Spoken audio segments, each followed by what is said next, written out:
Dracula, the Wolfman, Leatherface, Damien, Freddy Krueger, Jason Voorhees, Jigsaw. The list of iconic horror movie villains goes on and on and on. And that's because in horror, the villains are the star. However, there are plenty of great horror movie villains out there that nobody ever really talks about. But they're all capable of terrifying you if you give them a chance. I'm Josh from WhatCulture.com, and these are the 8 most terrifying horror movie villains you've never heard of. Number 8, Francisca, The Eyes of My Mother. The villain of The Eyes of My Mother, Francisca, initially starts out as the sympathetic protagonist. When she was young, Francisca opened the door to a stranger who in turn forced his way into her family home and brutally killed her mother. It turns out that this traumatic event wasn't good for Francisca's development though, and she grows up twisted, befriending her mother's killer and treating him like a human plaything, even slicing out his eyes and vocal cords just for a laugh. Following the death of her father, Francisca descends even further into madness, keeping his corpse in the house Norman Bates style. Eventually, she graduates from cuddling corpses to murdering civilians and stealing babies. She's one of the most disturbed villains on this list, and every time you think she's reached her violent peak,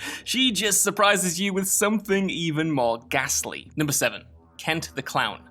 There are plenty of killer clown movies out there. There are killer clowns from out of space, there are killer clowns that turn into lepers, and there are killer clowns that go on to fight people dressed in bat outfits. However, few are as inventive as the tragically uninventively titled Clown. From director John Watts, yep, that's future Spider-Man director and Marvel mainstay John Watts, Clown tells the genuinely horrifying tale of a man, Kent, who puts on a cursed clown outfit to entertain his children. The next thing he knows, a lot like the symbiote in Spider-Man come to think of it, the costume becomes a part of him, and slowly transforms him into a clown-looking monster out to devour children. Now, that premise does sound totally daft, but take one look at this guy in full transformation mode and tell me that this ain't nightmare fuel. It's a testament to the film's success that it takes a setup about a costume turning its protagonist into a deranged cannibalistic demon and turns it into a gross and completely effective horror. Like seriously, I just put this on one day thinking it would be trash and I couldn't believe how much I got into it. Give it a go if you can. Number 6, Azazel Fallen. Incredibly underrated director Gregory Hoblet doesn't seem to make many feature films anymore. That's a crying shame though, because Fallen, his serial killer chiller from 1998 starring Denzel Washington, is an overlooked movie made all the more wonderful for being completely unexpected. Here, Detective John Hobbs is present when deranged murderer Edgar Reese is executed for his crimes. He knows he's dead, but the thing is, these same crimes are continuing to be committed. That's because it turns out that Reese wasn't the killer. Well, not technically. His hands committed the deeds, sure, but the demon possessing him was the true killer the whole time. The true culprit, the demon Azazel, has been killing people for thousands of years, cheerfully passing on in the air to take over his next victim whenever the hell he feels like it. Unable to possess Hobbs for some unexplainable reason, well, I suppose it wouldn't be much of a movie if he did, Azazel decides to hound him to his death instead. Whether it's Elias Koteas playing him with a shuffling, cackling glee, James Gandolfini grinning that familiar Tony Soprano crooked grin, or John Goodman's vast inhuman amusement, the tone and quality of the character shines through. Azazel is an unrepentant bastard, and you'll be absolutely terrified of him. Number 5, The Man Under the Bed, Terrified. While it can't quite keep the momentum up for its full runtime, Terrified more than lives up to its name through its vignette structure story about a haunted neighborhood. With its different segments, there are actually a few villains of note, including the corpse of a child who you never ever want to take your eyes off. However, it's the lanky humanoid apparition who haunts the admittedly goofy poster who by far steals the show. In the movie, this presence is far from a laughing matter, and the first act concerns a man who's convinced he's being haunted. After encountering some spooky goings-ons, he does what every haunted house protagonist does and sets up a camera to record his room while he's unconscious. Unluckily for him, it turns out that a terrifying creature has literally been living under his bed, crawling out at night to watch him sleep and fulfill its murderous impulses. These sequences are perfectly built up, teasing the monster long before you see it,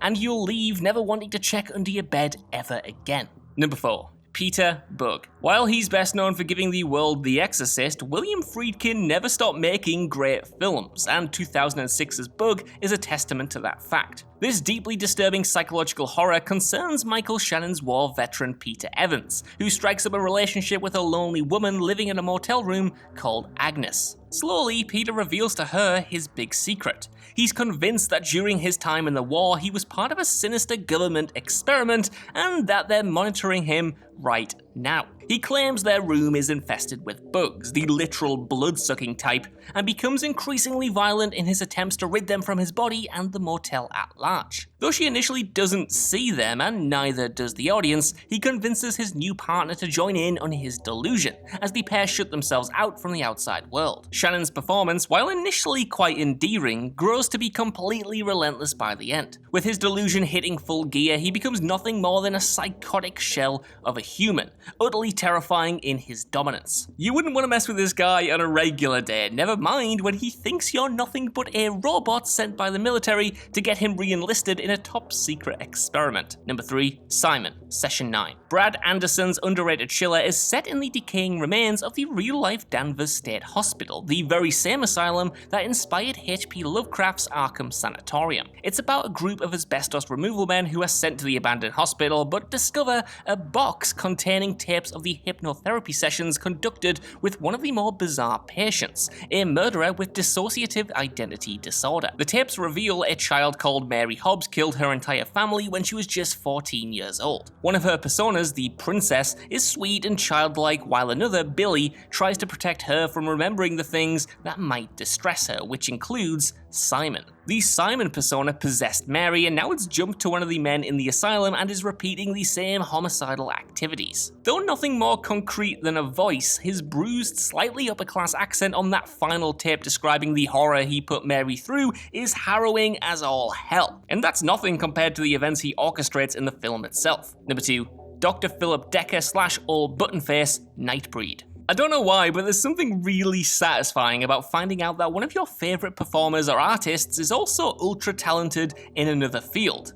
I mean, finding out that Clint Eastwood plays fantastic piano, for example, or that Pierce Brosnan was a renowned fire eater, seriously, look it up, is just cool. To that list, we can add surreal author David Cronenberg and his revelation of an acting performance in Clive Barker's Nightbreed as psychiatrist Dr. Decker. The Nightbreed in question is essentially a catch-all term for 1,000 different races of monster, mostly culled by human persecution, that have found their way to the underground city of Midian. In this film, the monsters aren't exactly the good guys, but they're probably as close to a regular good guy as we're gonna get. Dr. Philip Decker, on the other hand, is a different kind of monster. He's an outright serial killer. Decker, wearing a tight sack-like mask with a zip at the mouth and buttons covering the eyes, rips whole families to pieces and is obsessed with filth and decay. He's a right bastard as well as a killer, and Cronenberg absolutely plays Decker and his murderous persona Old Buttonface with a terrifying glee. Number 1. The Devil, The Wailing. If there's one movie you have to watch on this list, it's absolutely The Wailing. This South Korean epic is long, but unlike most horror movies, it only increases in tension the longer it goes on. It is best experienced knowing as little as possible, so be warned,